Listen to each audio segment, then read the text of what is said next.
Welcome to the next edition of What's in a Game. I'm Will Jones here with Grace Jean. How are you doing? How am I doing? I'm doing a lot better, Yes. actually. I was not feeling well earlier in the week. I don't know if our listeners could tell from my energy levels, but I'm feeling a lot better today. Good. Do you feel more emotionally secure after having some time to sit with the Nuggets loss? Oh, well, I don't know if I mentioned this before, but my coping mechanisms involve a heavy dose of avoidance. And so I've been able to binge all manner of reality TV show in the Hmm. aftermath of the Nuggets ending their Hmm. season, let's say. So yeah, I am feeling a lot better. I think, yeah, just having time to like process that, in the background while I watch people compete for, I don't know, the right to run a restaurant in a fancy hotel, or, I watch a lot of fashion design competitions as well. It's been interesting actually because there are all of these, it's the same kind of thing where I, get invested in like particular storylines and then want to root for certain people, and sometimes the people that you want to win don't win. So it's almost like I've been inundating myself with that feeling and that process like over and over and over again ever since the Nuggets lost game 7. So it doesn't feel as bad because it's just been that kind of repetitive process. But I think it's interesting that I started to think of following the NBA almost as a reality competition show, because Yeah. it almost is. It's very complicated, but that's what it is at the end of the day. And putting that kind of, yeah, like perspective and distance there has made it easier to process the end of the season for sure. Yeah, and then we get the off-season reality show of people leaving and throwing people under the bus and rumors and people switching sides, which I also like. I know there's some NBA fans who say they don't really love trade season or they don't love free agency and all that, but there were some years where the NBA off-season was almost more exciting than the regular season, especially when the Warriors were good because you Yeah, started to because you were like, dream up what super team may finally compete against them and nobody would do it. But anyway, I'm always excited about that. Also, the Nuggets had a press conference with Mike Malone and Josh Kroenke and Calvin Calvin Booth. Booth. So we'll talk about that in our last segment. But we'll. I wish we knew what kind of trades and roster moves they were thinking. Obviously, they're not going to say that specifically, but I'm really looking forward to all of that. But we had our conference finals games, our first Western Conference finals game, and two games from the Pacers Celtics series in the Eastern Conference finals. So we're recording the afternoon before Mavs Wolves game two. So currently the Mavs are up one game. They stole home court advantage, and Boston has won their first two. The second game much easier than the first, where the Pacers had a chance to steal it but couldn't quite accomplish that. Is there anything you want to say about the current state of these series before we dive in specifically into these games? No, let's just dive right in. Like you said, the Mavs stole home court in game 1. One of the interesting dynamics that manifested in game 1 of this series is that the Wolves continued on the ball pressure that they applied for most of the series against the Nuggets. We talked about how by the end of the series it became a real detriment to their half court defense. They kept giving up cross matches, and sometimes, especially as Jamal sort of got a bit healthier as the series went on, he was able to get by guys, even like Nikhil Alexander Walker and Jaden McDaniels, especially, who would apply ball pressure. And the Nuggets would pass the ball up the floor. Like they were really diligent in sort of breaking that ball pressure. I think the cross matches were the biggest thing that hurt them because it really Mm-hmm. kind of killed them against the Nuggets in particular. And by the end of the series, like I said, they kind of gave up on it, and it was a lot more. Their half court defense became a lot more effective that way because they weren't compromising themselves uh, by giving up cross matches, et cetera, and giving the Nuggets so much space to work with. They picked the ball pressure back up in game one against the Mavs, and Luka and Kyrie were practically unfazed. I don't think that it was completely ineffective because they Hmm. were able to force some turnovers, whatever. But on the whole, uh, it was not as effective, not nearly as effective against the Mavs as it was in the beginning parts of the series against the Nuggets. Yeah, this is why the playoffs are so fun because you get to see how teams like the Wolves handled the Nuggets and the ways that they made the Nuggets uncomfortable. And then we get a whole new series with a whole different set of matchups, and you get to see what they do differently, how prepared each team is to adjust before even game one. I've like always had this thought that game one is one of the least important games in the series. Obviously, every game is important, but you don't get a chance to look at how they're attacking you or look at how they're guarding you and make adjustments. But I It's could the tell, feeling out game, right? yeah, the feel out game. I could tell both teams kind of looked at what the other teams were doing in the previous series just to be a little bit more prepared. Not that they did all the same things that each of these teams did in like against the Thunder and against Denver, but it was interesting to see how Luca specifically handled Jaden McDaniels. I really was surprised as somebody who I don't watch every Mavs game. Breaking news. You really get a sense of how big Luca is when you watch him against Jaden because like Jaden felt like a monster against us and Luca was just handling the back pressure really well. It was like he looked very comfortable. And I do have thoughts about the Wolves' defensive effort and like the letdown from game 7 of the Nuggets where it's like I'm sure that felt like a huge hurdle to get over. So you're starting out in game one, you're probably a little I don't know what a good word is, a little more relaxed than you'd want to be. And especially they look more relaxed than they did against Denver where they were looking very hungry. Did you notice any of that with the Wolves Oh, and yeah. yeah, definitely. I wouldn't say, I think they were tired from having come off a 7-game series, but it's nothing like, say game 3 of the series against the Nuggets where it was like, oh, they just didn't come out with like the requisite energy and like their fan base was going to come after them, that kind of thing. They just seemed like a little bit tired for sure.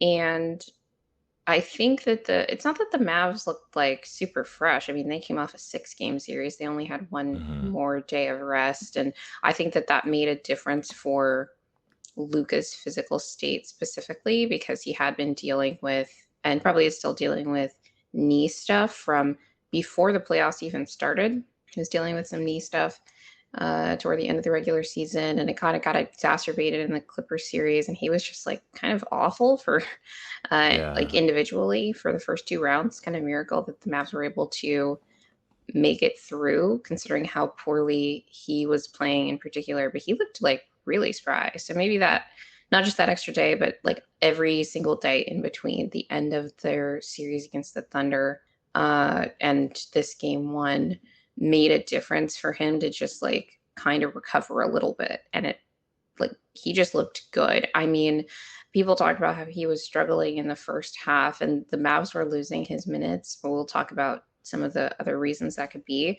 But in terms of his individual play, how he was handling the ball pressure, how he was able to score on basically every defender, he just looked really comfortable operating out there in a way that he was not at all against OKC. And I actually had this thought, like, Jaden, great perimeter defender. Ant, great perimeter defender. Nikhil Alexander Walker, great perimeter defender. I actually think that the specific personnel that OKC had for Luca and Kyrie had the potential and did make their lives individually a lot more difficult than the specific one-on-one defenders that they're going to face against the Wolves. And that has nothing to do with the Wolves defenders. I think it's just Lou Dort being the tank that he is makes it difficult for Luca to use his strength advantages easily. By the end of that series, Luca started bullying Dort around a little bit more in those last 2 games. But even then, it was like, man, it takes so much effort. And especially when he was on a bum knee, like earlier in that series, like he just looked like absolute crap, right? Hmm. And with Kyrie, I do think that Jalen Williams presented a specific challenge for him in terms of like the size and the length, but I actually think Case and Wallace did the best job on Kyrie individually that I've seen from anybody in the playoffs so far. It's because he's so quick. He's just a really good isolation defender. He can handle Kyrie's shiftiness for the most part. In this matchup against the Wolves, I feel like Kyrie has a shiftiness edge on almost everybody. I actually think that Ant probably has the best job to deal, best opportunity or capacity of all of the Wolves people to deal with Kyrie's shiftiness because he is so quick, kind of athletic compared to say Jaden and Nikhil that are like a little bit slower footed. But we saw in game one that Ant got really, really tired toward the end of that game because Kyrie was making him chase Kyrie. Like Ant had to chase Kyrie around off ball a lot the whole game Hmm. because of being that primary assignment. And we've talked about how Ant isn't like the best screen navigator in the first place. And in addition to that, it really seemed to wear him down by the end of the game. And maybe that isn't as bad, say, in game two, once they've sort of caught their bearings and aren't as there isn't that accumulation of exhaustion also from the previous series. Although honestly, from this point on in the playoffs, it's all a war of attrition in addition to sort of matchups and like team quality questions, right? I think the exhaustion levels of the stars in particular for both teams, but I think Ant and Cat are going to be major swing factors for this Wolves team.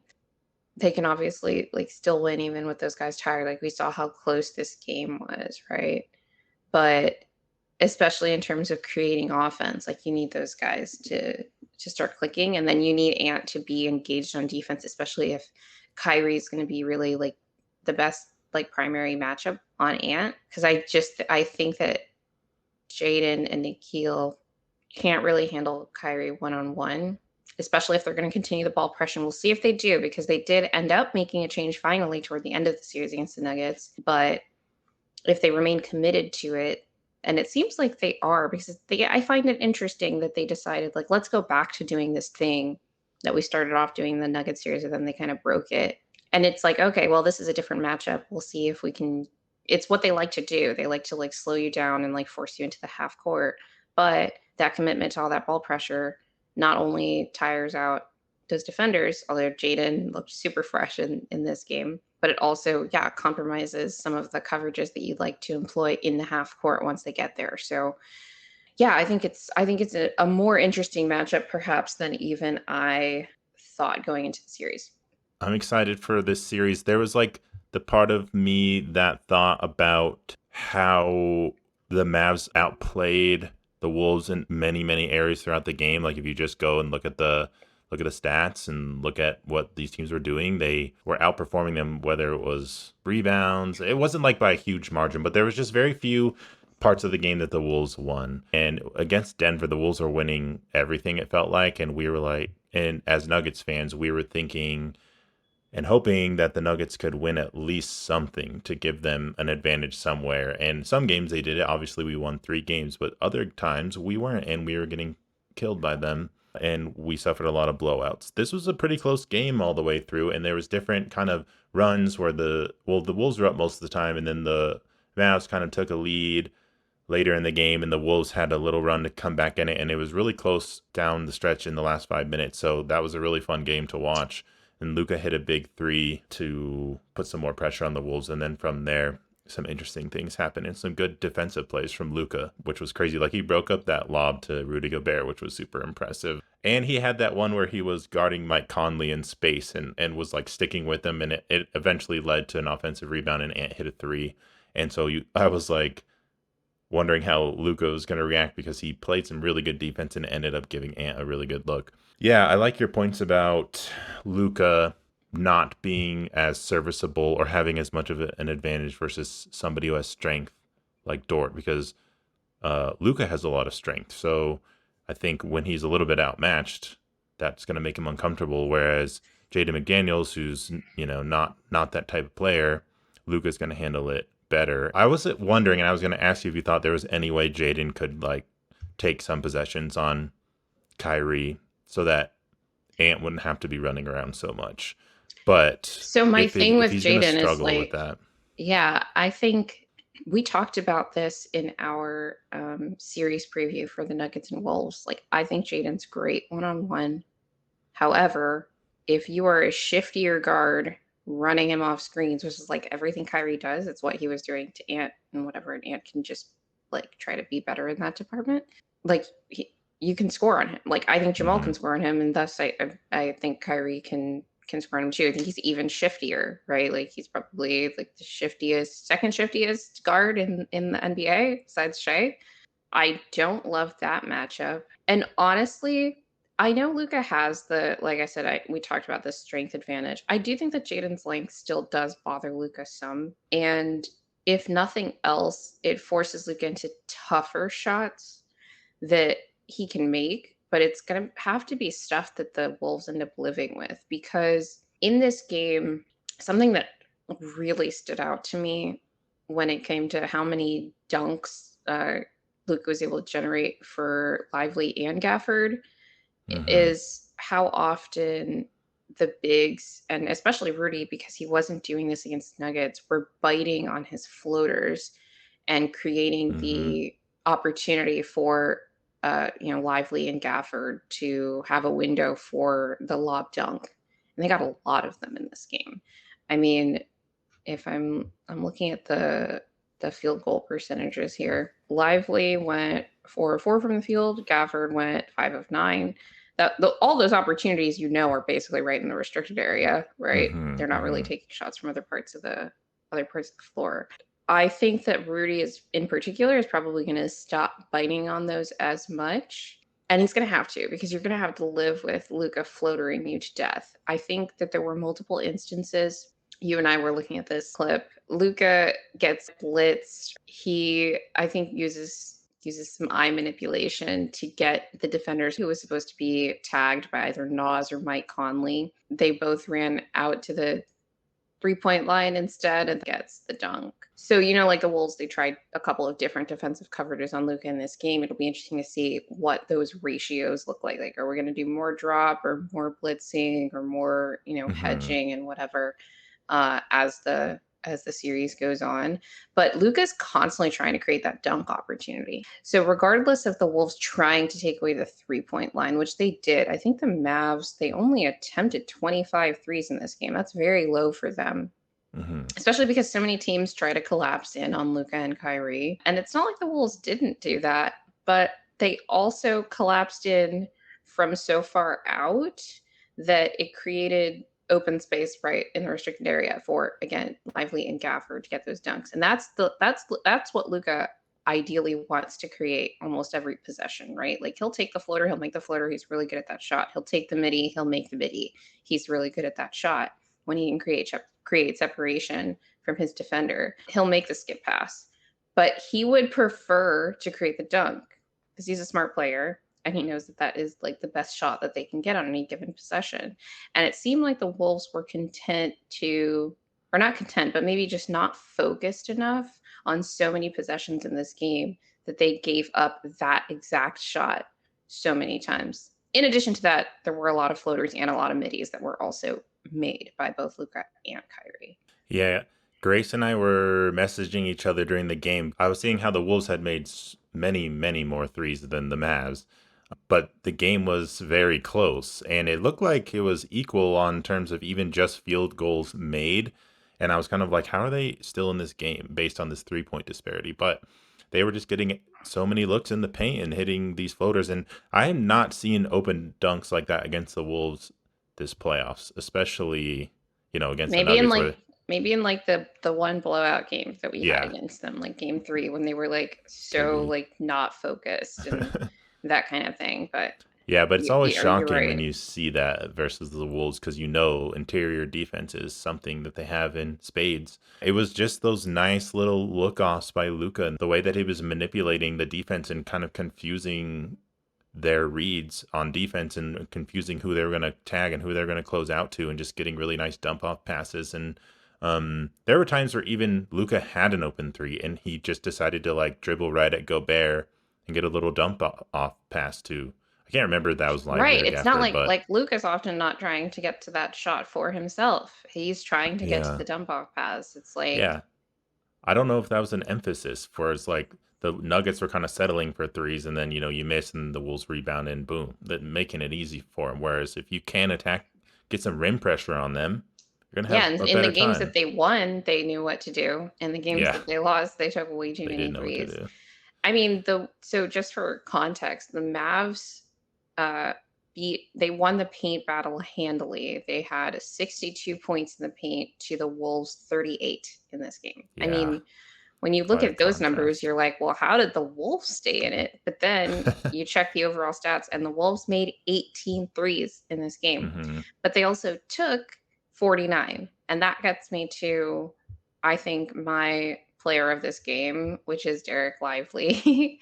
One, if you look at the final box score of this game, you actually see that Luca and finished a -9. He played really well. I don't think he was bad really on either end of the floor. Or maybe he had some like lax defensive possessions in the first half or whatever, but he really tightened up in the second half of this game. But a lot of that is because he played so many minutes with Gafford on the floor. Gafford was the starting center in this game, as he had been in every playoff game so far. I said at the trade deadline that when the Mavs got Daniel Gafford, that this would be great for the Mavs and Gafford because Gafford could finally play the position that he was always meant to, which was backup center instead of starting center as he was for the Washington Wizards. However, ended up starting a bunch of games in the second half of the year and then has started every game in the playoffs. And so that's like the annoying part about Jason Kidd for me. Lively should just be starting, but he does get to kind of crush bench units a little bit. But when you look at the final plus minuses, which can be super flawed. However, this has held ever since at least through the series against the OKC Thunder. Derek Lively finished this game a plus 19. Daniel Gafford was a minus 15 in 21 minutes. But yeah, Lively was a plus 19 in 26 minutes. And you can see it in all of these possessions end up in the Wolves taking a three, except the offensive rebounding situations. They are not getting anything at the rim, similar to OKC. And I thought a lot of that had to do with OKC's personnel. Like they don't have a lot of great like slashers and like athletic finishers at the rim. I thought J-Dub maybe could have pressed the issue more Hmm. in that regard, but he didn't.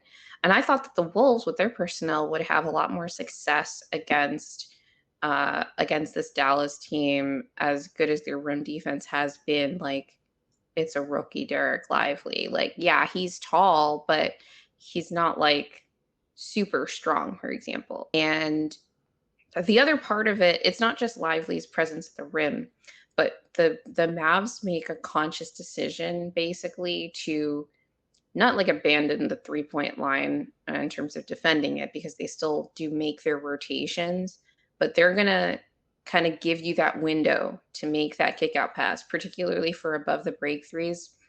But they give up a lot of corner threes as well. And then try to just rotate out of that because they're making a really conscious effort to devote so many more resources to the paint and defending the paint. And that has worked out for them so far in the playoffs. And Hmm. if you're, you know, defending against this Wolves team, it's tough because you mentioned in our conference finals preview that they are a really good 3-point shooting team. So if you give them a bunch of looks, like they can make them. And they did in this game. They made 18 threes out of 49 attempts, though. So you'd think when a team makes 18 threes, like, oh, they shot at least 40% from three. But they had so many attempts that they had only finished with like 36.7. So almost league average 3-point percentage because it was so many attempts because the Mavs weren't letting them have those attempts in the paint. And so it's not that I don't think the Wolves can't make 18 threes again because when you're looking at the percentages, it's like, well, that's basically league average percentage.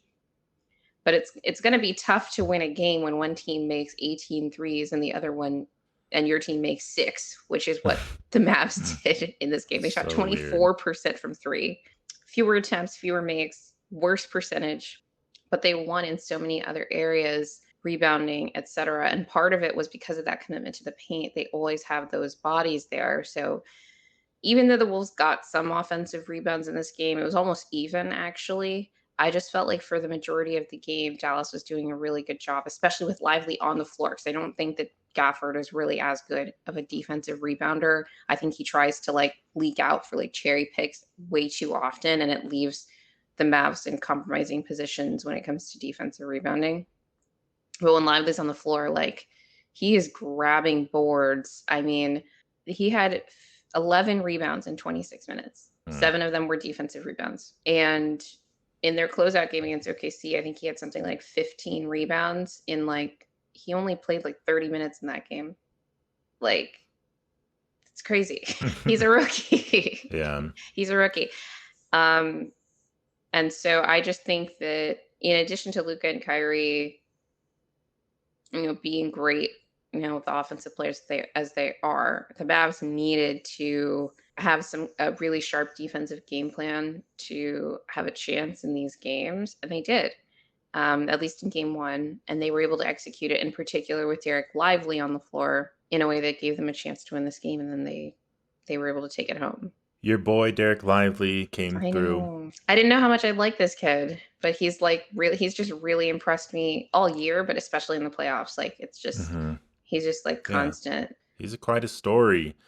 He was a huge story in the Thunder series, and at least he's been a huge story in this series so far in this game. So I would, if I was the Wolves, I would try to stress him a little more. Like I know that the Wolves coaches are telling the Wolves players, like you can't get out rebounded by this dude. Like we have so much size on this team. Like I know it's difficult, and Lively is good rebounding player. He's been proving it, but you got to do a little bit better if you're the Wolves, and you got to try and test him at the rim or something. So I know the Wolves are going to try and get downhill a little more. I mean, Ant, we had that game in the Denver series where Ant was settling and not really doing too much. It was probably his worst game of the series, and then the next game he was emphasizing how he's going to try and get to the rim more. So I want to see how the Wolves are going to do that for Ant.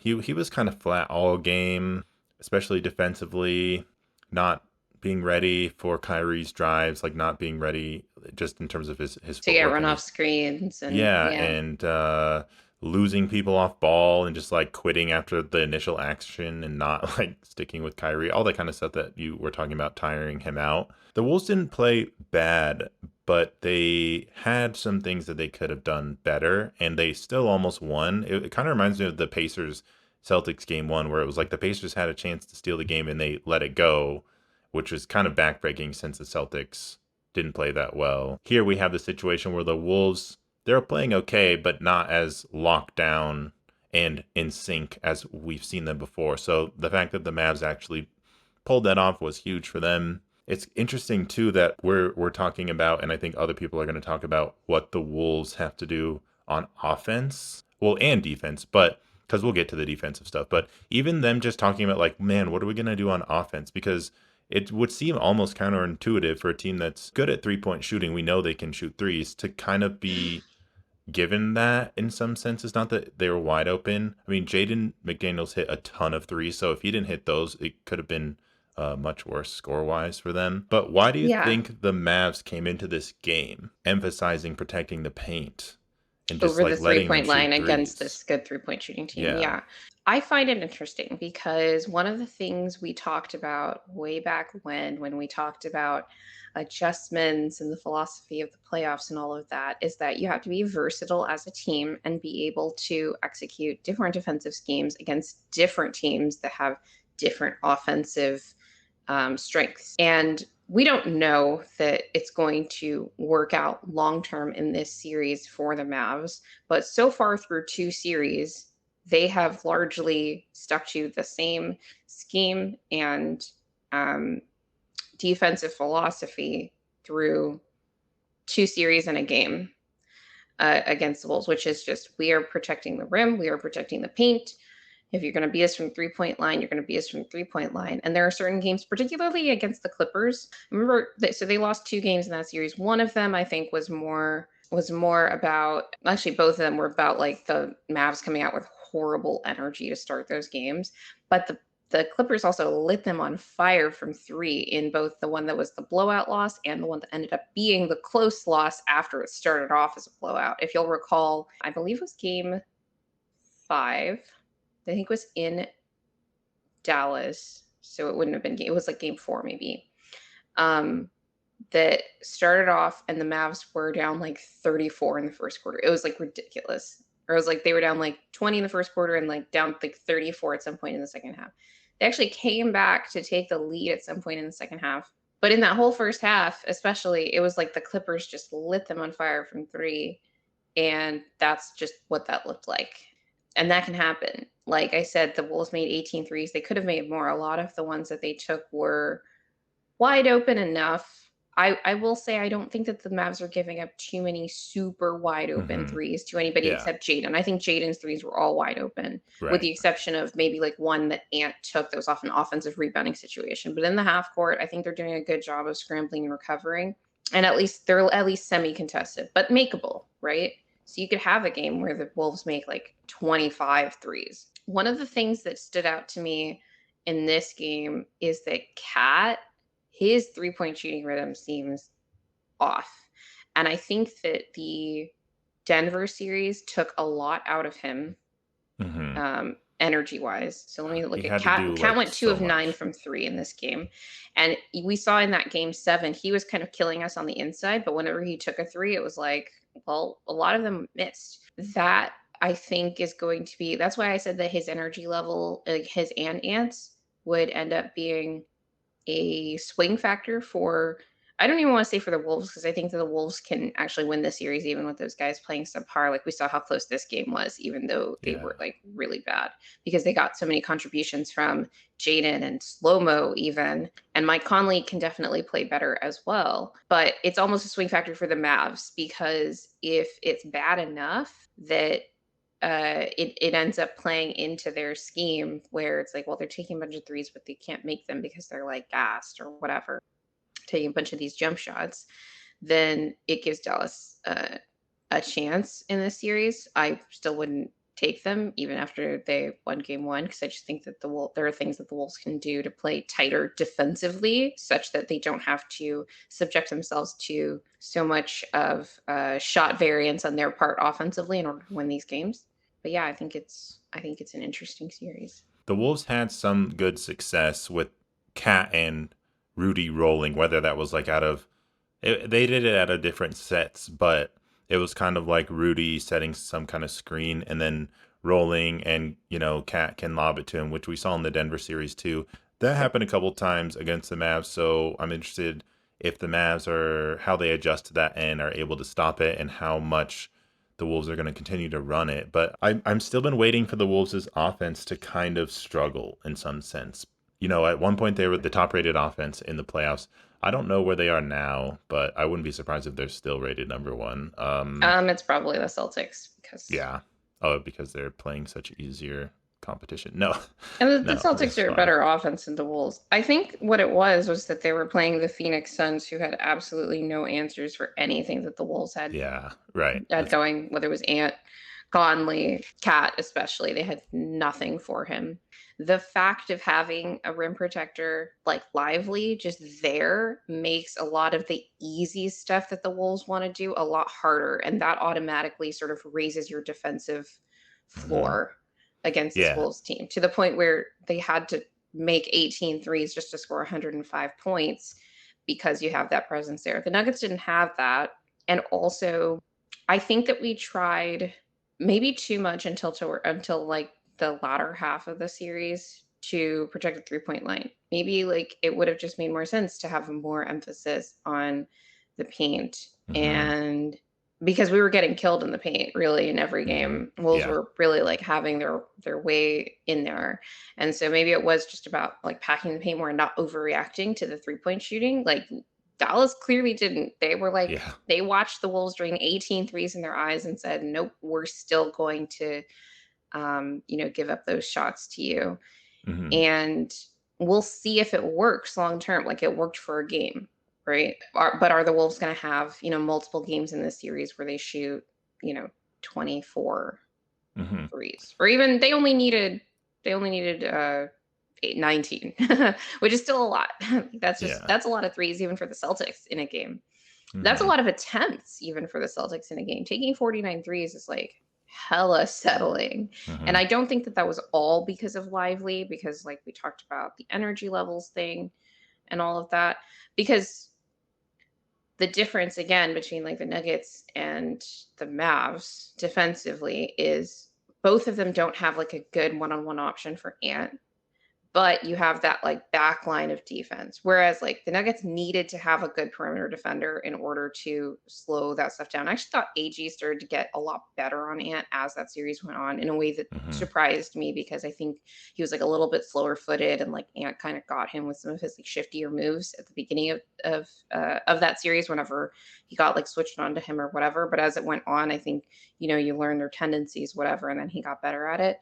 But we didn't really have a good answer to put on Ant for most of that series. I also don't like putting AG on the perimeter because of defensive rebounding issues and like all of Hmm. that. So the Mavs also don't, but they have like, oh, what happens once you get past that guy? Lively's still there, you know. When Gafford's there, like they're losing those minutes because they're Hmm. like switching Gafford onto the perimeter. He is not great in drop because he's not big enough. There's a lot of problems there. But when it's Lively, you have a little bit more just backup on that back line. Whereas the Nuggets don't really have that, so they have to have a good perimeter matchup. It's just a good start for the Mavs to have the Wolves' offense asking questions Yeah. and needing to do something, whereas we weren't really putting pressure on the Wolves' offense till it was too late. We were already down two. So if you're the Mavs, this is exactly what you want. You want to get one of these two games, of course. The Wolves' defense, I know, is going to be better next game. And it is a little bit scary if I'm a Mavs fan looking at how close this game was, despite the Wolves having some meat on the bone to improve. I mean, the Like, Mavs definitely do too. They shot yeah. 24% from three. This actually could have been a pretty comfortable Hmm. win if not for some, Yeah. like you said, Could they have had that late run to make it close because I think they were going to start to pull away with it at some point in the fourth quarter. been. But Hmm. then the Bulls kind of like locked in on defense a little bit, and there were some unfortunate sequences with Lively on the floor that really didn't have anything to do with Lively. And I was just like, oh my God, I hope Jason Kidd doesn't sub him out. But he didn't. He played him the whole fourth again, and it worked out. So I think that Rudy is going to be really, really important in this series again. They might just have to, because Lively's not starting, and Rudy is obviously, he's going to play more minutes than Lively, but they might have to make sure that in addition to all his like normal starter minutes, that he's just matched up with Lively every time on the floor because like it's so crazy because like Cat is bigger, like physically bigger, even though he's not taller than Lively. And then they have these like big front court options, even when Rudy's off the floor. But like they're kind of getting killed on the glass when Lively's on and Rudy's off.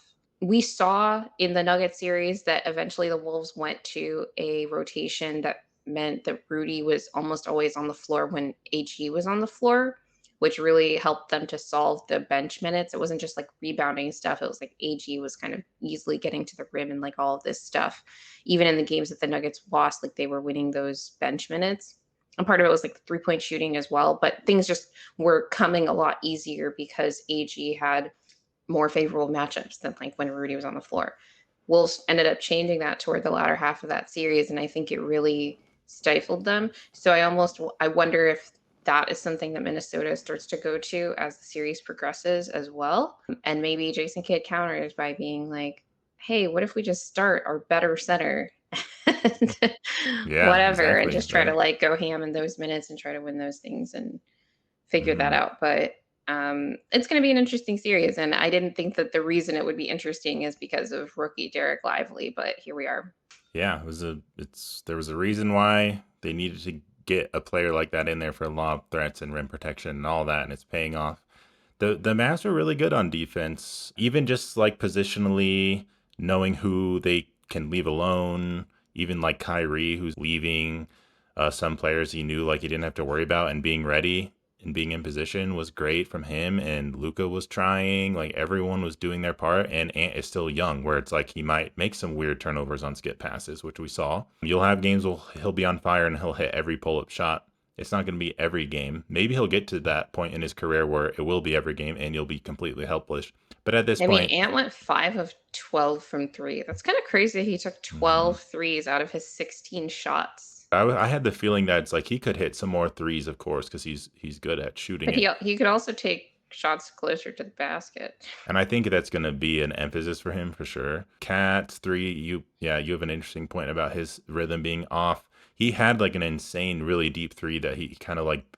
It was like almost. I don't Yeah. remember how low the It was shot clock almost was, the but logo. It was, like, end of shot clock. It was a okay, he yeah, got a hot potato, he got a grenade yeah. He got the grenade and and he hit it, buried and so it. that was like good for you. Like the Wolves were able to stay in it in some ways that were interesting. Jaden McDaniels might have a stretch of 3 games where he only hits 1 3 every game instead of like 6 or whatever the hell he hit.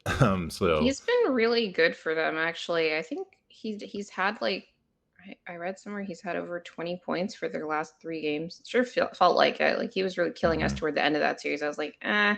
There was one I think in game 5, we won that game, but it's like Jaden's starting to percolate. Like, he's starting to yeah, get he's starting to get confident good. when he gets the ball now, whether putting it on Well, the floor or taking those shots, and that carried through in game 6 and 7, obviously, and now in game 1 against the Mavs too, and they really needed it from him. So, it'll be yeah, interesting to see how long he's able to keep that up. They yeah, got maybe, contributions from Slow-Mo as well. Like, I thought he was really just good in this game, yeah, offensively, more so than defensively. I don't think that he had too much defensive impact on, like, Luka or Kyrie. Yeah. yeah. Got to be careful though. I think he has a little bit of a AG effect where basically anybody who can roam off of him if he's in there. I think it's just easier to guard the Wolves when he's playing as, and he can make shots and he's a okay passer, but you got to be a little bit careful with him.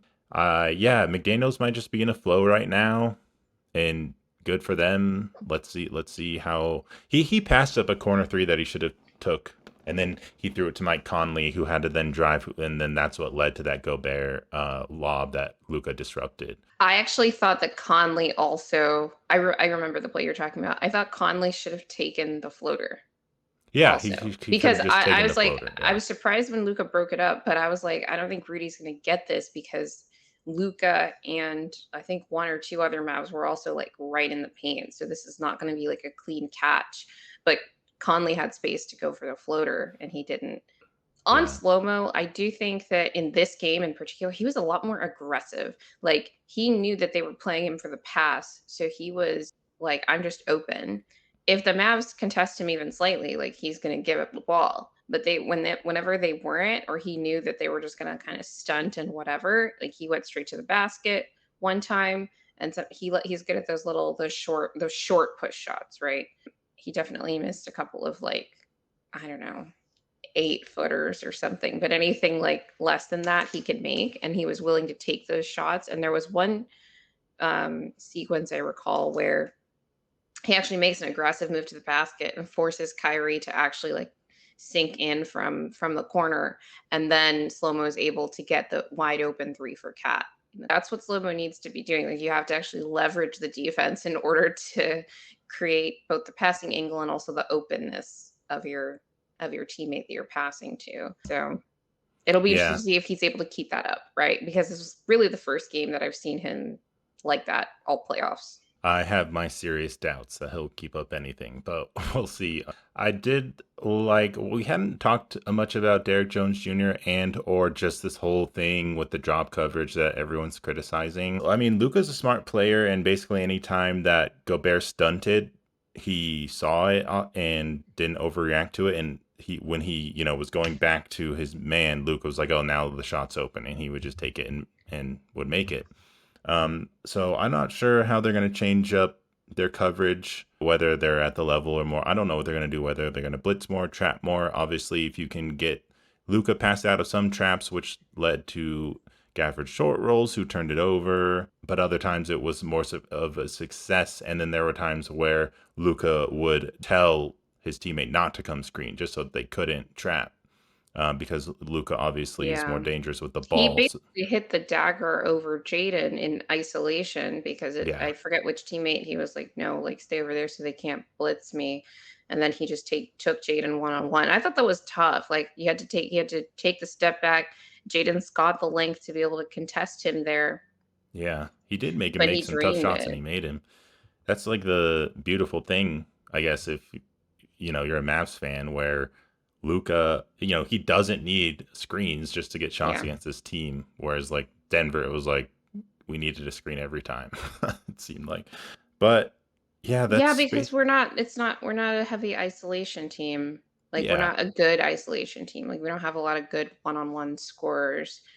which is Um, probably good because you don't want to always rely on that. But it's good against to this have it. Wolves defense, I think it helps a little bit That's if why like you, yeah, having Jamal be as ineffective as he was really hurt us because he's that guy for us, right? The one who yeah, can like take and make do those something. bailout shots. But Yeah. and he did at points in that series, but it wasn't enough at the end. Real quick before we go to Pacers Celtics, did anything in this game one and the Mavs winning make you think differently about the result? Like, do you think that are you feeling Mavs are going to take it, or do you still feel like the Wolves got it? No, I think I had Wolves in 6. I think that still feels right. Minnesota can play a lot better, particularly defensively, and Luca and Kyrie are going to get theirs. I just think that this is a more favorable matchup for them, ironically, than OKC, despite how good Minnesota is as a team. But I think that Minnesota could probably shut off all the other guys. We saw how poorly they shot from three. Like they don't have a bunch of good 3-point shooters outside of Luca and Kyrie. And if they want to just trap and blitz and force the other guys to make threes in particular, not other shots, because I think that these guys can make, plays in the short roll. They can obviously Derek Jones Jr. is a really good roller too. They can, dunk and whatever. But when you're forcing the role players to take and make threes, I think that that's a win for the Wolves defense. And even though in this game they put so much emphasis on taking away the 3-point line, that I think um, they need to kind of go back to the drawing board on that a little bit. But yeah, everything still kind of feels like even though the Mavs are like good defensively, I think that the Bulls could be just so much better defensively than they were. I'm pretty sure every person that I watched the podcast and shows I watched were talking about just the Wolves' miscommunication or just the way that they weren't in sync, where no matter how Rudy was guarding a screen, the low man, like Nas Reed, wasn't ready for it. It was like he was playing low man like Rudy was still in drop, but then he was up at the level and then he wasn't rotating over. Just stuff like Mm. that they'll clean up. I will be shocked if the Mavs win game two. I think the Wolves are going to look much better. So we will see. But yeah, let's go to Pacers Celtics. The Celtics are up 2-0 right now. They won both of their home games. The first series that they've done that. Game 1 was interesting to say the least. I thought the Pacers did a really good job of controlling pace in that game. It Mm-hmm. was a very high scoring game. They were getting up and down the floor. They were hunting Al Horford in drop a lot, and the Celtics tried to do a couple of things to kind of protect him in that sense. They put him on like Siakam instead, and tried to like pinch over from the weak side so that Siakam would have to take either like free throw line middies or pop out to the 3-point line. And he's not like a great 3-point shooter. He missed a couple of those middies, but he also made a few. So it was just like, okay, we're just trying out some different things and seeing what we can force the other team into. But at the end of this game, like Pacers were up, like they were up and really poised to win it. The Celtics had a couple of really bad possessions where it wasn't just Tatum who missed like some wide open shots. He missed some shots at the rim. Derek White missed some shots at the rim. I was like, man, everybody is tight right now because it's like the last few seconds of the game, the Pacers were up like 3 or 4. Yeah, the Celtics were just missing the shots. And then finally the Pacers get the rebound. There were then multiple possessions in a row from Halliburton turnovers to like Nemhard slash Siakam turnovers on an inbounds play, followed by another Halliburton turnover, and then he had another turnover in overtime Overtime, yeah. that then led to, first of all, the turnovers led to the game going to overtime because Jaylen Brown made an amazing play at the end of the game, basically to tie it up off of a pretty simple, I think, inbounds play, but it forced the Pacers to have to communicate off-ball switches, and they are They just horrible at really didn't. communicating on screening actions. It's It all like depended on that, and Siakam just couldn't do it, and Jalen Brown gets the ball. It and he wasn't doesn't even just have to yeah, dribble. So it wasn't just Siakam's fault though. So the problem on that play was that Derek White sets like a little brush screen for Jalen, and TJ is on Derek White. What they should have done there is switch, and it should have been TJ switching out to JB because they're either trying to deny the catch or have someone there on the catch so they could foul immediately, foul up three. They did not do that. And then Siakam was left trailing once Jalen Brown got the ball and got into position. And he was already behind the 3-point line. Pascal was not going to have enough time to foul him without fouling the 3-point shooter. it So was good that he didn't foul. Like, I mean, credit yes, to it him. was Like, that was good that still a he tough didn't shot. foul by the Yeah. time that he, got there. Then Jalen, like Siakam's right there to contest the shot, but Jalen just makes this crazy fadeaway corner three and it splashes and it ties the game, sends it to OT, and the Celtics win it in OT. I was really upset because the Pacers like really erased a lot of horrible Celtics possessions that were like going to Mhm. be playing on highlight reels on all the morning shows. But instead, it was, well, the Pacers choked this away, and they did. Yeah. One of the things, well, we talked about Halliburton's turnover, and then there was the Nemhard Siakam turnover. And I thought that that should have been Halliburton's turnover too, because in that situation, why is they're not advancing the ball. They're trying to get the ball back in bounds after the Celtics intentionally foul. They weren't in the bonus yet.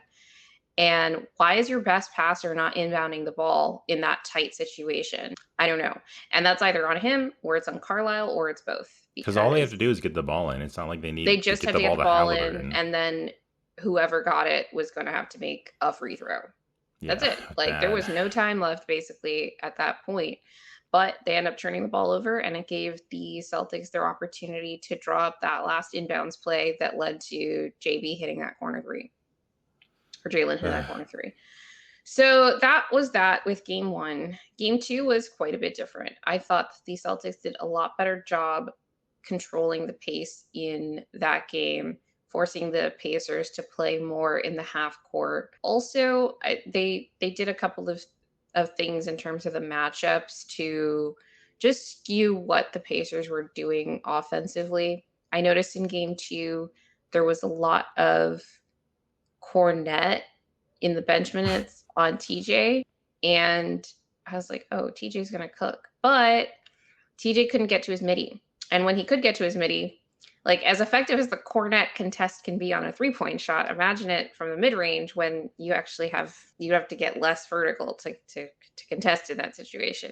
And so I actually thought like, oh wow, the Cornet contest has just neutralized my king TJ McConnell and his mid range game. Yeah, the Celtics really handily won those bench minutes, which made it really, really difficult for the starters, even though I thought they had a better start, the Pacers did in game two than they did in game one. Or I think Yeah. in game one, the Celtics started, it was something like It 12 was to like 2. 12-0. Yeah, or Yeah, something. Yeah, it was really, they were up in the first quarter, so it was like a pretty even game. that happened. I thought that in game two, Jalen Brown in particular was incredibly aggressive. We talked about who are they going to put on Tatum, and we talked about Neesmith, but I actually thought it might be better to put Neesmith on Jalen Brown because probably better off not letting him attack mismatches. And I think that basically everybody else on that team is a mismatch for Jalen. And he took full advantage of that. Like he was absolutely cooking in this game in transition. He made a lot of just really smart passes in both transition and in the half court, like really weaponizing his driving gravity, just collapsing the defense and either kicking out for three. Great dump off passes when I thought like, oh, he just drove into traffic. Here comes another Jalen Brown turnover, but no, he made the smart pass instead, and that happened several times in this game to all of his teammates. I thought Jalen Brown was the best player on the floor. I think he finished game two with like 40 points or something. But he also had those assists that I talked about, and I thought he was just like in takeover mode for really that whole game, even when the game was close, and then obviously as it started to get out of hand toward the end. And so, yeah, I thought he was the story of game two, and they ended up blowing the Pacers out. Now, I don't know what the rest of the series is going to look like because Halliburton is hurt. He left game 2 with left leg soreness. And then I believe Woj came out later after the game and said it's actually a hamstring. So I don't think that he's going to be playing any more games in this series. And that's really unfortunate because I thought that he was going to be their best weapon against the perimeter defenders at the Celtics. Because when he's on, like he's on. That's why I was so upset in game 1 because he had so many great moments against Tatum, Jalen Brown, Derek White, etc., and Drew Holiday. But then he let Drew like force that turnover on him at the end. And I was just like, dude, just calm down. But anyway, there was a lot of things wrong with the end of the game in game 1, and then in game 2, I don't think that Halliburton was as aggressive, honestly, to start the game. And then he got hurt, obviously, at some point in the second half, and then I had to leave the game. So yeah, I think. What do you think about like the impact of Halliburton, being hurt and probably being out of the series at this point? Ready for my hot take? The Yes. Pacers are going to be better if Halliburton doesn't play. Ooh, I'm I think I kidding. know what you're gonna I, say. That I'm you're I'm gonna like say kidding. I'm like half kidding. Like I guess that's my hope, just to make this series more interesting. Just because Hallie was awful on defense. so bad, especially in game 2. Oh my gosh. He was just getting. I don't even know. Like my biggest thing watching this game is just that the Pacers have no hope against the Celtics. Like they're just. I mean, Brown was enough of a handful, as you've just said. Tatum started out slow, but he did enough in this game. Like made some tough jumpers and then had some good plays for dunks. Yeah, yeah, Um, because I think they kept switching, like they kept giving him the Ben Shepherd matchup, and then just like letting him operate in single coverage. I thought the Celtics did a good job of getting Tatum the ball in that yeah, triple threat position so that it would be difficult to double him. But I mean, the catches were easy, and it's like he's got the height advantage. Like he can just make that shot, and he did. And he loves taking that like stupid turn, like that stupid turnaround where he kicks his leg all the way out. Like he's I gonna know, like, to make it look it's cool. like so. I'm It's such a just hater. It's just like, Um, man, he's playing on easy mode, and it's just like, what is this for him? I mean, the Celtics just run something, and if they can find him at some point in the half court, let him do something. He'll score. He was fine. The thing that told me that the Pacers are pretty much cooked is that Derek White is just so good. Like I don't even know what to I say. mean, he is, but I don't think he's the one that killed them in game 1 or game 2, to be honest. I think he killed them in game 2. Like, because I didn't watch the full game live. I went back and Okay. I rewatched all the possessions, and I was expecting to be like, wow, Jalen Brown's so good. He scored 40 points. But my takeaway was more, holy shit, Derek White is just like unfair for the Celtics. Like, Well, he is unfair, yeah, but obviously I it's don't think that he was the Pacers' problem in this game. I thought that Pacers' problem was Jalen. obviously, I mean, he's the bigger problem, but like, man, you had because the game to me wasn't over until there was this little sequence. I don't remember all of what it was, but like, I mean, just Derek White like pick and popping. He can pick Yeah. and roll, I and then mean, you and should they be they switching those they actions. let him go That's straight to the the thing. It's like rim. that's what they do to hunt mismatches. It's like we're gonna get an open three if you don't switch your like tiny dude onto Tatum. It's a lot of two-man stuff between White and Tatum, and that's how he gets a lot of the open shots. So it's like the Pacers had to know that that was coming. It's not like yeah, it is unfair because Derek White's so good or whatever. But the real problem is that they don't have personnel that they feel okay switching on to Tatum on that action. So yeah, the Celtics are going to Exactly. get a wide open shot. And that's why I'm just like, God, the Pacers are in serious trouble because not only did they not play just sound, but they just look like confused. Like even on basic screens where Hallie and Obi Toppin are running out to, I don't even remember who it was, one pass away, and then they pass it back and somebody's wide open for a three. It was just like, I couldn't, I was like, what are you guys doing? It looks horrible. And Obi Toppin floats back and forth from me thinking he's not an NBA player to then he has a block on Tatum, and I'm like, okay, I that's know that fine. was so Like, funny. I was just thinking about that. He had this great defensive stand on Tatum, I thought, where Tatum kind of walks him down, gets to the rim, and Obi just blocks it, and the Pacers are able to like run down the other way. And I was like, man, you can't let Obi Toppin guard you like that. But Tatum's finishing at the rim has like gotten better. But if you have like a decent defender on him, or like someone who's like Obi has that verticality. That's how his like that vertical pop. Why he was able to make that play, right?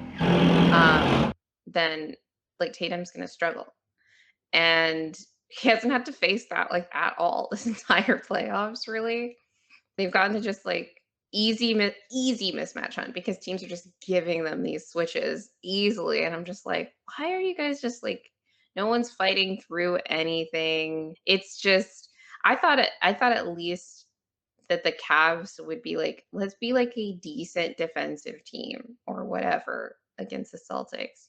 And yeah, like they were for like a game. But watching them, I'm like, how was this team a top they weren't a top, like, 5 defense this year, but last year they were, like, a um, top 3, I think the Cavs were. Obviously, the Pacers are not a good defense, but it's just one of those things where it's like everything is easy for the Celtics on offense. That was, I think, true in game 1 as well. The reason that the Pacers had a chance to win it was because of their offense and controlling the pace and making it more of, like, a track meet. But, yeah, defensively, like, they are a mess. And it's funny because, like, yeah, the Celtics are good at, like, running an initial action to, like, get at the favorable matchup and whatever, but you don't have to give it to them. The Pacers are just so bad at guarding those things that, like, the simplest stuff gets them, like, completely off. Yeah, I was just waiting for the final nail in the coffin for the Pacers in this game because they had the Celtics had an insane like 20-0 run or something early Mhm. on, Yeah. like starting from the end of the first quarter and going into the second, where the Pacers were just like having really stupid turnovers and weren't hitting shots, and the Celtics were doing really well. But the game wasn't over there. So I guess credit to Yeah, the because the Pacers. Celtics closed the half like shit Yeah. again. So you still have the Pacers making it a game.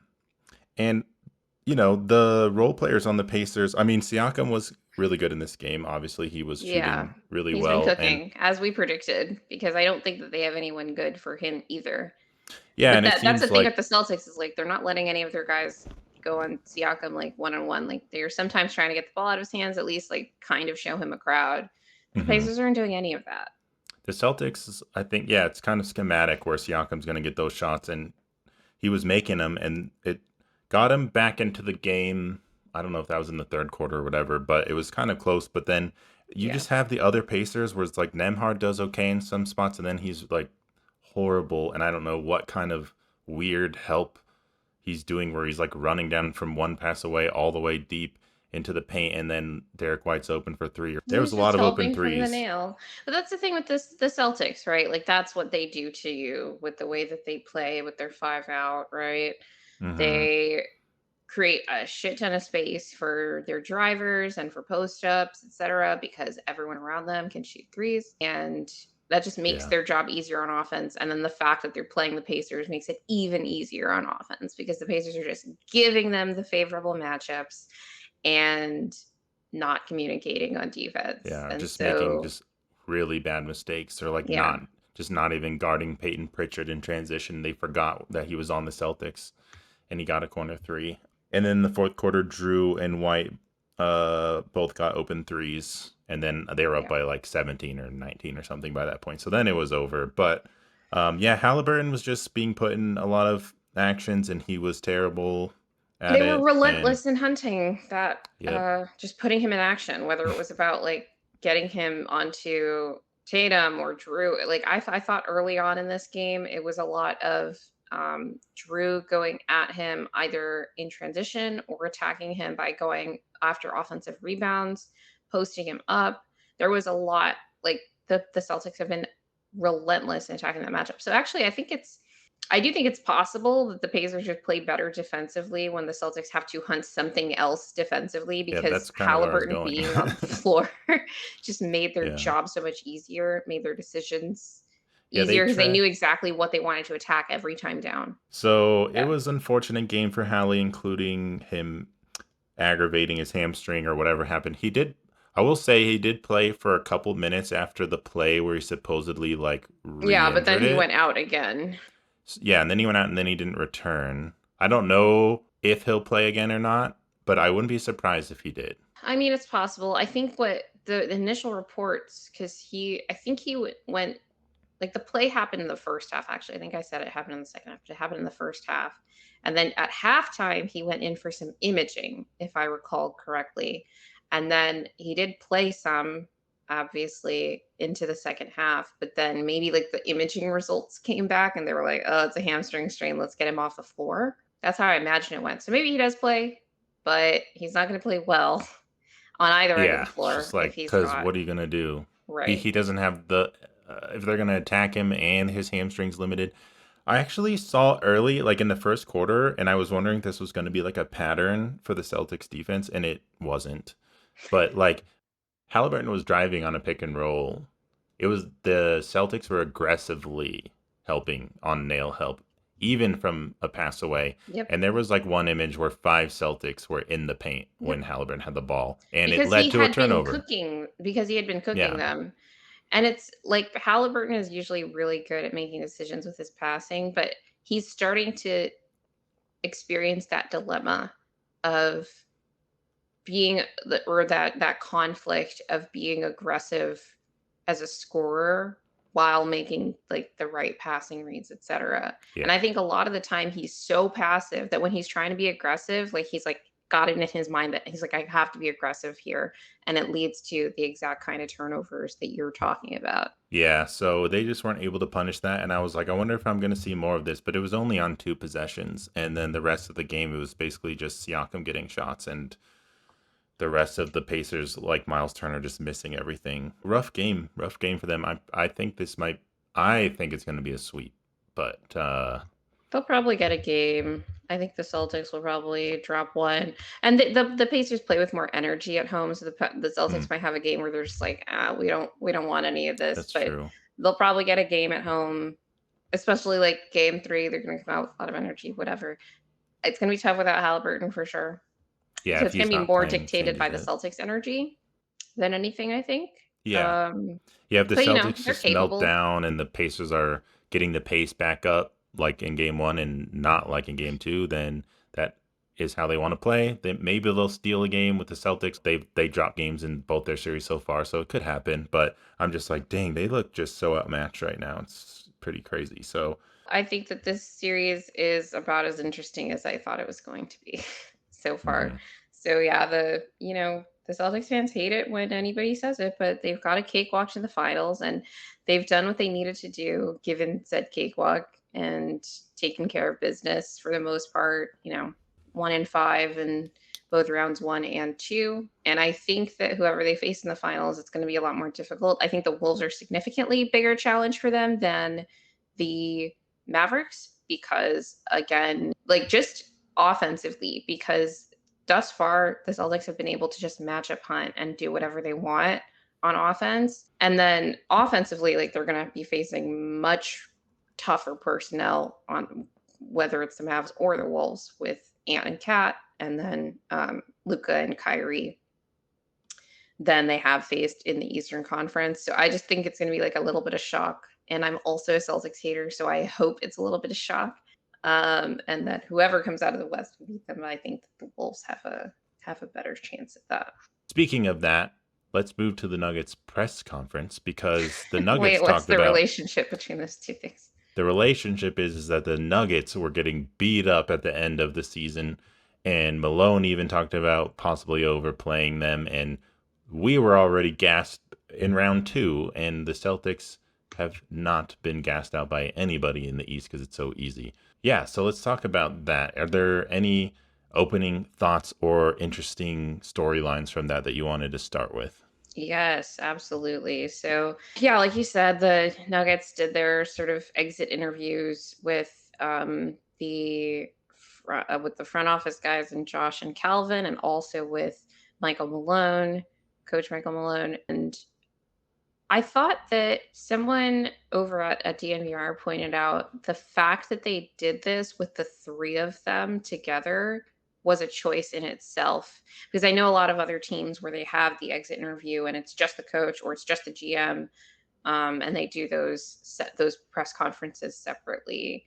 But they had all three together, in this instance. I don't remember if they did that last year. Not that it mattered. Like whatever, the vibes were like super high, obviously after winning a championship. But I wanted to know what your thoughts were on just that choice to do this with all three of them together. I also saw that same comment on DNVR where they said they thought it was a choice to show their alignment, and then Adam said, "We're not," and he was pointing to his co-hosts. He was like, "We're not even aligned on the Nuggets, so how are they gonna all be aligned?" I'm not too worried about this different philosophies that Malone has versus Calvin Booth, because some of them are just baked into those roles, which Malone I thought eloquently pointed out and contrasted. Yeah. But it doesn't mean that it's not a problem either. And I couldn't help but think how, not fractured, but I just felt a lot of differences of opinion among all of the Nuggets fans that I had been interacting with, where, Oh, I mean, it's fans, of course.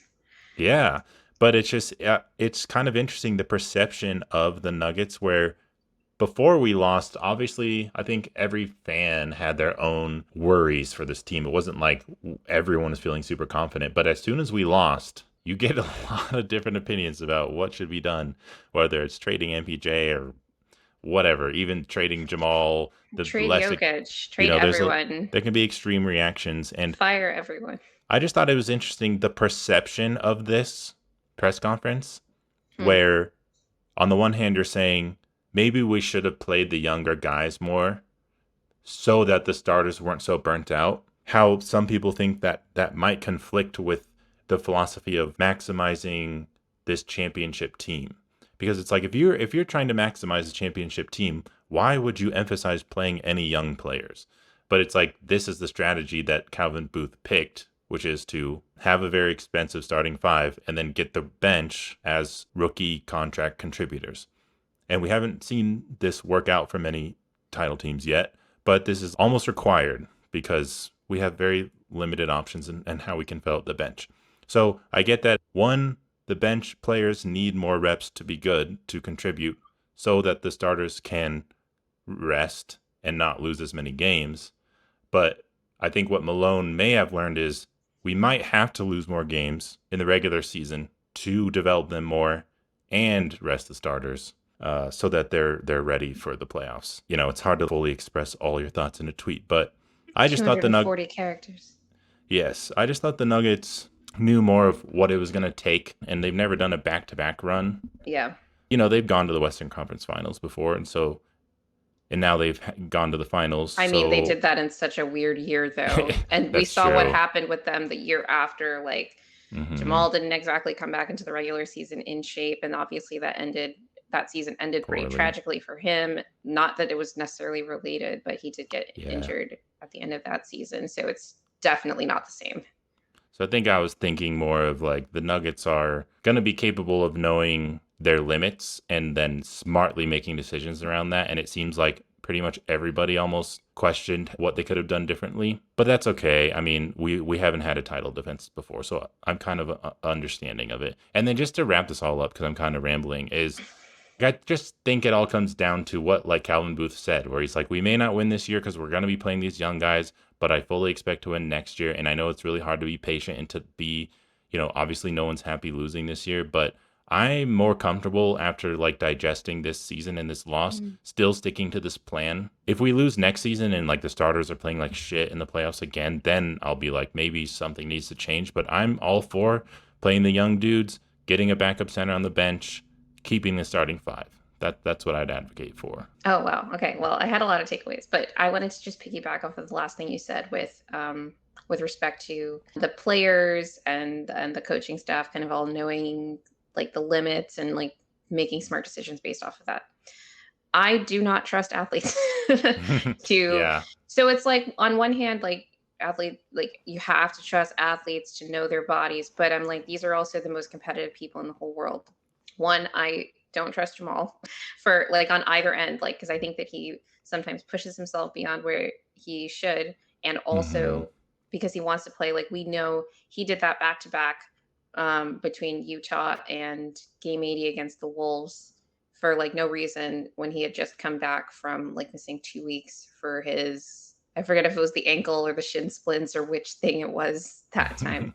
And I was like, I don't even care how this goes. This just feels like a bad idea. We know he was like begging the coaching staff to let him play in that game. And it's like one of those things where like it's partially political. It's not just all based on what's the best, medical decision there, where it's like if the players want to play, like you're going to let them play. That's why I never held that philosophy of like, oh, they're all just going to make like the smartest decisions. The fact that Hmm. Jokic was playing all the way down the stretch of the season, and really all the starters, but especially Jokic, because we know that he like feels he expressed this, that he felt bad that he wasn't able to play as much down the stretch last season, and he felt bad. And I'm like, but that gave you so much energy going into the playoffs. So I automatically was like, I do not trust you to like make the ideal decisions with respect to like rest or whatever for you, so that you're the most refreshed going into the playoffs. So I just kind of knew that I don't trust these people. So I Yeah. was not at all surprised that they have to now reflect on the whole season, and particularly the end of the season, and figuring out what the right balance is to strike.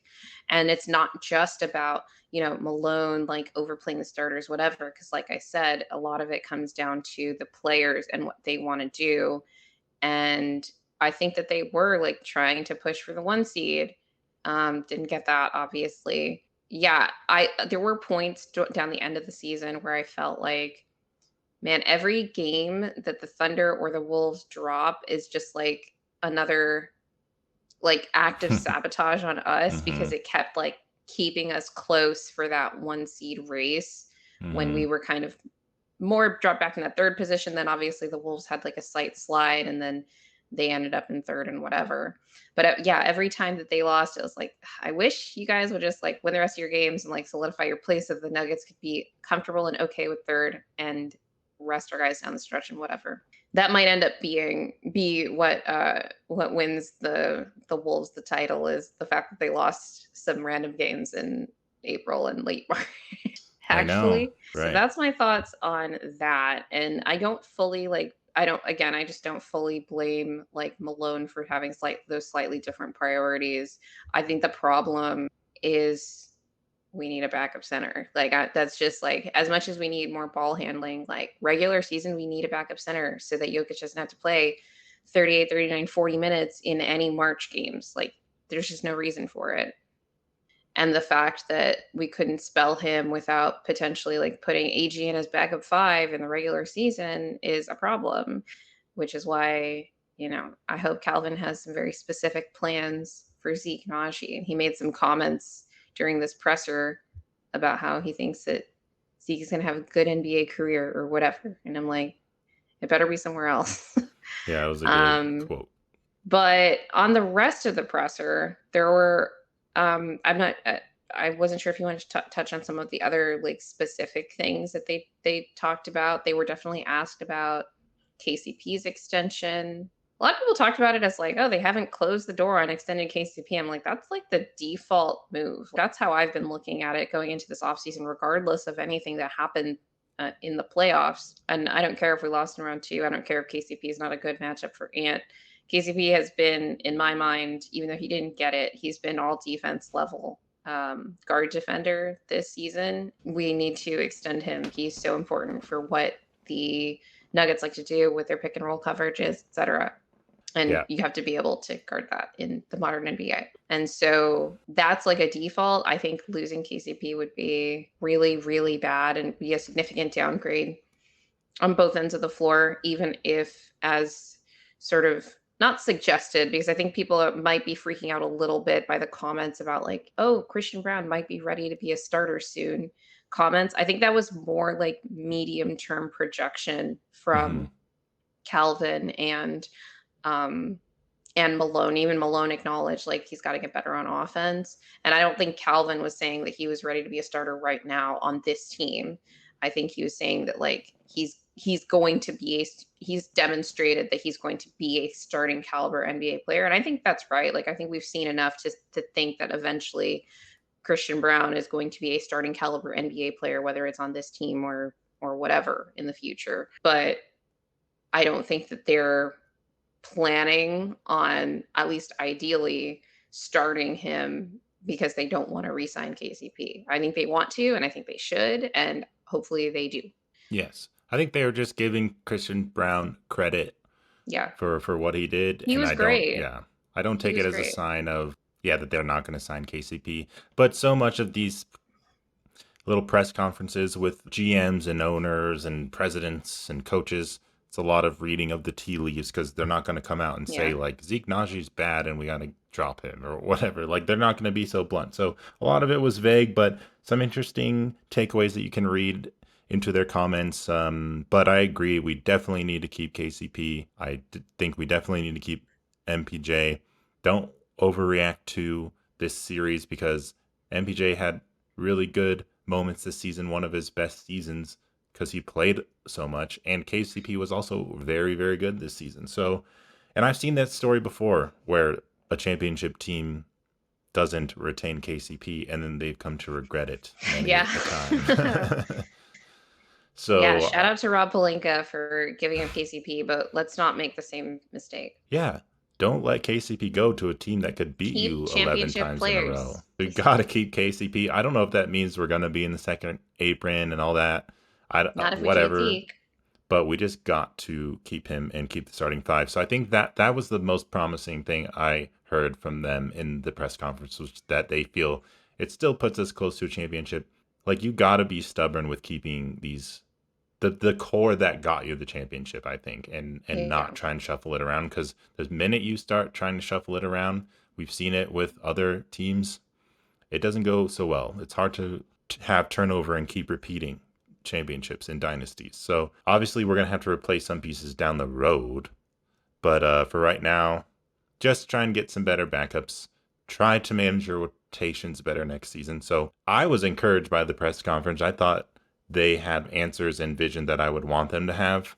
And anything that's being Yeah. misinterpreted by fans who are being angry or feel like that they're contradicting themselves in terms of their outlook and the actions that they've made, I still think that they all align um, with what they've done. So If for no I'm other reason than they haven't been, like, super committal in any specific thing they said, so it's really difficult for them to have contradicted themselves. they can get out of anything at this point because they're so vague. Yeah. So I don't know. I thought it was good, but I get fans. We really want to win Yeah. again with Jokic. So let's see it. Let's see I have how we agendas improve. to push. Yeah, Like, yeah, exactly. exactly. I wanna win with Jokic too. Like, I will say, in contrast to the sort of credit and like flowers that they were giving to Christian Brown, there was definitely some Shade. shade thrown at Jamal by both Malone and Calvin Booth, and I think everybody was trying to be not everybody. I don't think Calvin like knows how to be subtle, as we know from like the preseason or like the off season when he gave that Yeah. interview to Kevin O'Connor. They got the question. I think it was Adam Mars who asked this question about Jamal and his conditioning and what can be. He kind of couched it in what can Jamal do to sort of prevent or do whatever he needs to do to like take care of his body and like keep from like kind of mitigate like injury risk, etc. And I believe Malone answered first, and he was kind of talking about like getting into the gym more, routine, discipline, and like all that stuff. And then he like quickly was like, "It's not Jamal, it's everybody. It's not just Jamal, it's everybody." And I'm just like, "Yeah, but it's Jamal. Like we all know, we all obviously know who you're talking about because that's who the question was about." And then I thought this was very interesting because I actually want to read the full quote from Calvin because I think he is a really thoughtful guy, even though he doesn't know how to be subtle. Hmm. So I'm just going to read his full remarks. It's about a paragraph. So he was asked about Jamal, and he said he had a remarkable season in 22 to 23. It was his first year back from the ACL. He managed to get himself back to full health and playing at an extremely high level in the playoffs, high enough to where we were able to finish it off and win it. This year was a little bit more up and down. He missed a lot of games with some soft tissue injuries and injuries of other sorts. I think to coach's point, we all have to study and look at what we could do better. Maybe look at past history. But maybe for Jamal as an individual, I haven't been a player like Jamal's been. He's a high level, one of the better players in the NBA. Do you look at what other great players have done, other great guards have done after they won a championship, and try to prepare in that manner? I think you have to do some investigating on what that looks like to make it through a season after playing all the way into June. If Jamal is in shape and in condition, he's a totally different beast, and we know that. You know that more than even better than I do because you watched the bubble run. And I just saw him last year, like first year off of like the rehab from the ACL. He obviously wore down a little bit at the end of the playoffs. Anthony Edwards is maybe the best on ball defender in the NBA. He was going to have to be in condition to get off the ball and move around a lot more, run him around. And we talked about Kyrie doing that in game one of the Mavs series. I don't know if playing since last June, coming off the ACL, some of the soft tissue injuries had, if he was in condition to do that in this series. So that's something for him to investigate going forward.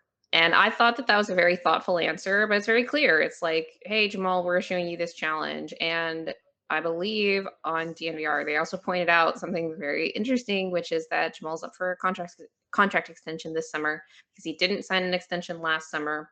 It made sense for him to wait because it not just because of waiting for all NBA, but I believe if he waited an extra year, he was eligible for a longer extension this summer than than he would have been last year.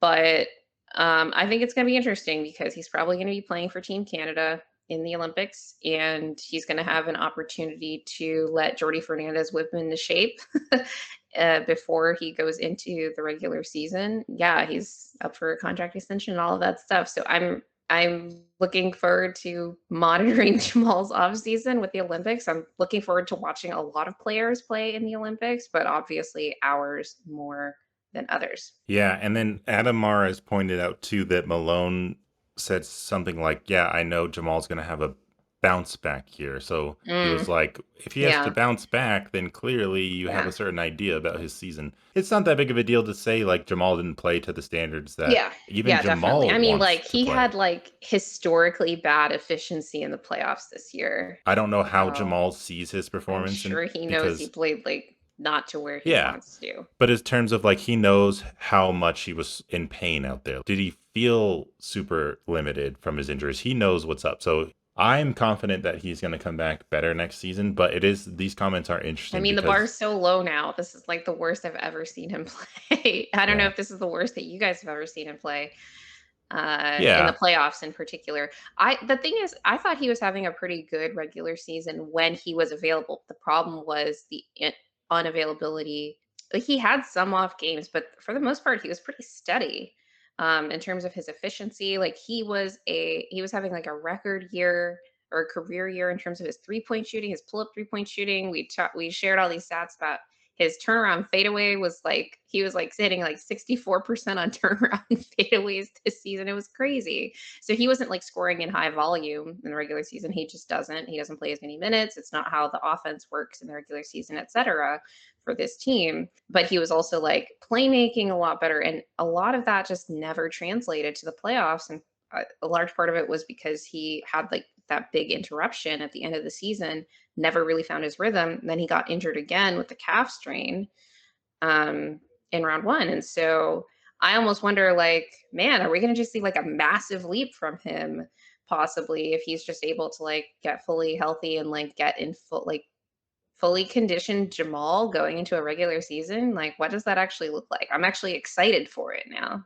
I think it was what Calvin's kind of illustrating is that there was this kind of cause and effect where you win the championship, so you have a shorter off season where maybe he didn't even touch a basketball or I don't know what he did, but um, then he's not ready for the regular season. He's kind of playing himself into shape, which everyone was talking about at that point.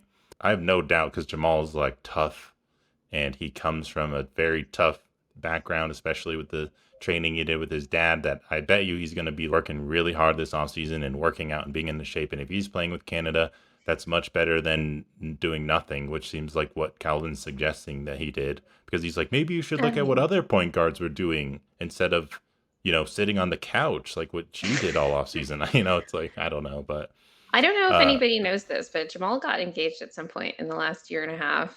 whoa, I didn't know that. Yeah, like I found his girlfriend's Instagram page and she's got the little like ring or I didn't whatever, even know he like had a ring girlfriend like at this point. yeah, no, he definitely does. And I almost like every time I think about this question, I just wonder about not like quote unquote where his priorities are, but all of these players have like their life outside of like being in the NBA, which is this incredibly grueling lifestyle to have for most of the year. And then the off season comes and it's almost like I can't blame the guy for wanting to just like veg out for 2 months when you Hmm. spend or 2 months, 3 months, 4 months, depending on whenever you're whenever you get eliminated from the playoffs, when you spend like 8 months of the year plus traveling all the time and like putting your body through all this stuff, whether Jamal's in condition or not, like all of these guys, even like the worst NBA players, which Jamal is definitely not one of the worst NBA players, are putting their bodies through so much on a regular basis that I almost can't blame them for vegging out. But it's really about like if you want to be in that top echelon of the NBA, like there's a lot more dedication that goes into that. And maybe he's willing and able to do the things that it takes in the off season to, you know, get to that and solidify himself in that top echelon. And maybe he's not. And that just kind of changes the conversations around the rest of like how we build the team. It doesn't mean that like he's not, not like good enough to be a nugget or whatever. Obviously not. Like he helped us win a title. But it does like change the conversation around Jamal. And this is what kind of always the thing with him, right? Like he has such high highs that you're like, man, I wish you were like this all the time because like you're literally one of the greatest players in or one of the best players in the league. But to be great, it's about consistency. Right. And I Hmm. think Malone does a really good job of acknowledging that whenever he talks about Jokic.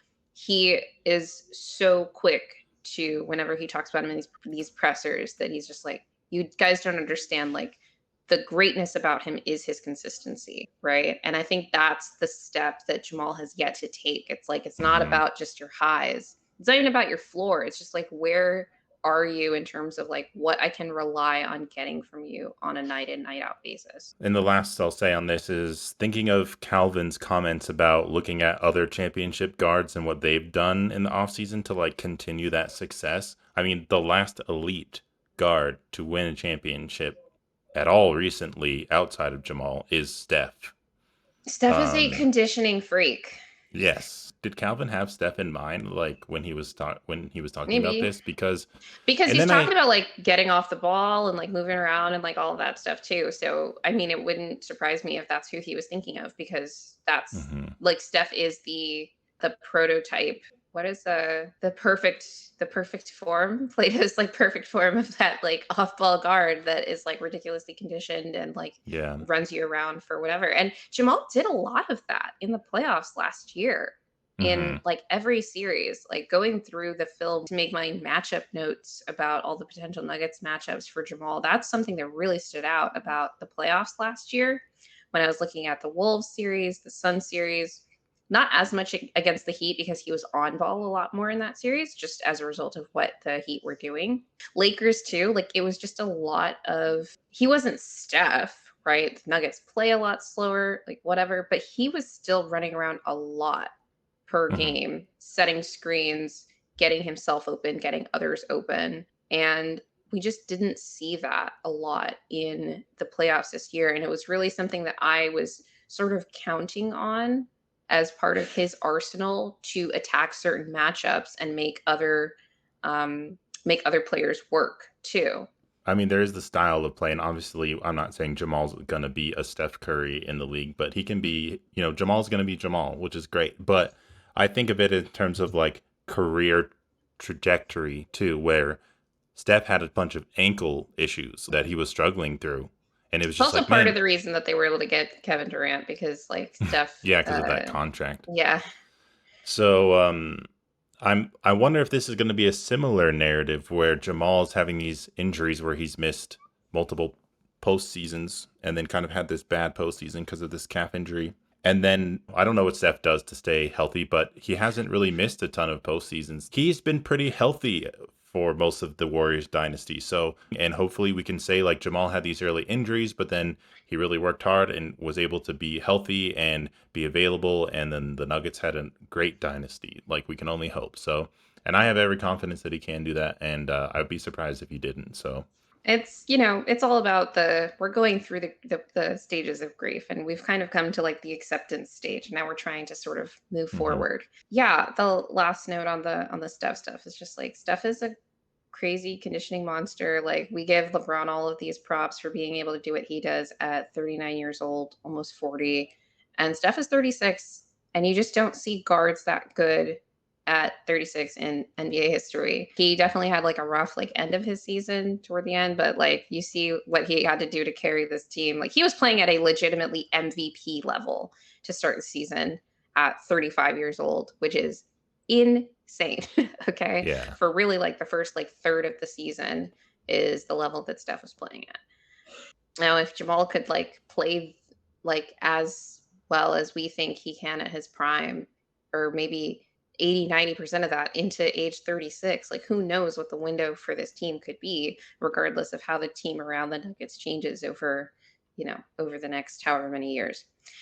The last thing that I wanted to make just comment of from this press conference was just the relationship between Malone and MPJ. I don't remember what the question was. I think it was about, but I almost feel like the full answer that Malone gave about MPJ was unprompted. He sort of went to bat for him, saying that, you know, Michael had come to the team after game 7 and taken responsibility for losing the game and like feeling bad for himself. And Malone kind of goes on this whole thing about like it wasn't like he didn't just like the whole team had a bad shooting series. Like, we all need to be better, all of this stuff. And then Calvin Booth kind of goes on his spiel as well about like how far MPJ has come and what more things that need to be done for him to just keep like getting better and contributing to the team. But I thought that Malone's comments in particular were um, really endearing, because it very much felt like a protective, like father or something talking about his son, and it definitely just made me think about how far that relationship has come. And it's very clear that like Malone cares about his players, but he in particular cares about MPJ and like wants to protect him. And I don't even think that it's in a way that was unfair. Obviously we have our criticisms of MPJ's play in this last series against the Wolves, but he really won us the Lakers series when you think about it. Like, yeah, Jamal had the game winners, but we're not in those games if not for MPJ. He did really struggle against the Wolves, but Malone sort of went out of his way to not shield him from criticism necessarily, but sort of highlight all of the ways that he's improved and how he's contributed to the team and will continue to contribute to the team. So I almost had a problem with one of the tweets that you put out where you're summarizing everything from the press conference, and the first bullet point was like probably not trading MPJ, and I'm like, they're not trading MPJ. I know you didn't Yeah. like mean it like that, but Yeah, I was just like, um "Oh, we're not gonna trade him," but I could have just been like, "We're not going to." But I was trying to be like, "I don't know for certain. I'd be yeah, surprised. Maybe I down would the road be we will, I'd but be pretty not shocked, now." and I don't think we should, 'cause I don't think there's a good trade out there, but all like that accounts for all of the things, or accounts for enough positive that it would make up for all of the things that we'd lose in getting him. At least not like a realistic trade. Yeah, that Um was really cool yeah, to see. Just because Malone, I mean, there's always reports that the guys always love Malone, and I'm sure he has good relationships with everyone. yeah, And it's interesting because in Mike's kind of first season where he could actually play, we had all kinds of speculation about Malone and MPJ's relationship just because, Malone gets frustrated at dudes who don't play defense and they play undisciplined. But Mike, it's been a great story in terms of how he's risen to the occasion and bought in on his role, and he's a positive teammate. And especially with the stuff going on with his family, which Malone mentioned, it was cool to like give him props and not let the whole story of what I think was a pretty good season for MPJ end on a sour note. I mean, of course, he didn't play good in this series, which I don't think was all of his fault. Good on Malone. Hopefully, we keep him. The only sad thing is, it's just like if we do need to retool our roster, his contract's probably the best way to do that if it needs to be traded. So it's like it wouldn't have anything to do with Mike if we did trade him. I right. I, I think we're probably a 0% chance we're going to trade him this offseason. But yeah, are you anything else before we leave? No, that was all. I thought that, we've got one interesting series in the conference finals. We've got another one that is significantly less interesting. And then we had some interesting sort of intro to the Nuggets offseason stuff to talk about. I'm actually, I'm nervous for the finals because I'm nervous that Boston's just going to win. But I want it to sort of happen already because I'm excited to start getting into the Nuggets off-season stuff, and Yeah. we've got some interesting discussions lined up for when we can really get into those off-season talks, both about the draft and about free agency and potential trades. Yes, so look out for that. In the meantime, though, just as always, subscribe to us and hit the notification bell and follow us on Twitter and give us 5 stars and thumbs up on anywhere that you may be listening. And keep looking out for our future episodes. And lastly, remember that winning is fun and losing sucks.